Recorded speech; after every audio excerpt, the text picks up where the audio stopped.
Mana rahmat, bizni xijolatchilikdan chiqardingiz. Men 10 ming dollarni olib qo'ying desa, nima deyapsiz? Ha, qarzim esa qarz bas. Qarz bas desa nimani tushunadi? Zakoti deb tushunadimi? Endi qarangki, nima bo'ladi hoji aka desa, uyingizni men sotib olganman debdi. Hoji aka, bu uyim Toshkentdagi parkent nimasida 300 ming dollarlik joy bu.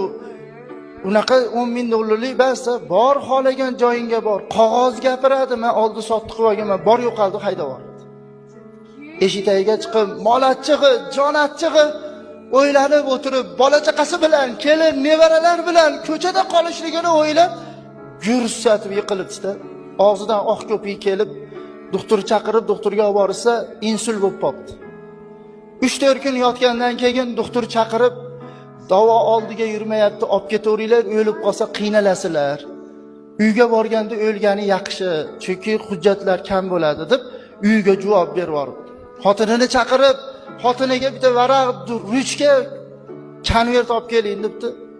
Xotiniga aytib turibdi, yozibdi. O'g'lini chaqirib, o'g'lim shu omonat, shu magazinchiga berasan, men o'lganimda yuvib, kafallab, masjidga namoz o'qigani chiqib ketilayotgan paytda magazinda oldiga to'xtaginda shu xatni magazinchi hojiga berib qo'ydi. Dada, hali yoshsiz, tuzalasiz, qancha odam tuzalgan bu kasaldan. Siz yoshingiz katta bas bo'lsa, o'lim haqki o'g'lim. Bugun bo'lmasa ertaga bo'lmasa bir kun emas, bir kun o'limni men totaman-ku. O'g'liga taskin beribdi. 2 kun o'tgandan keyin hoji aka o'libdi-da. Yo'lib, kafallanib, o'lik tashiydigan mashinada namozga olib chiqib ketishyapti. Magazinda oldiga mashina to'xtaydigan joyga qo'yib, hoji akaga berib qo'ying xatni deb yugurib kirib hoji akani chaqirsa chiqibdi.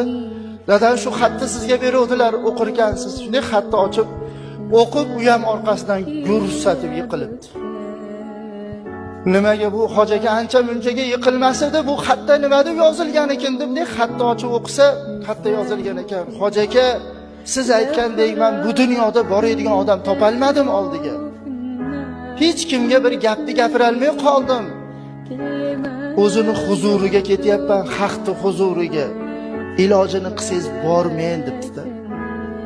Kim ilojini qila olmaydi? Kim ilojini qila oladi bormaslikni? Orqasidan mana ketdi-yu asrga to'g'rilab.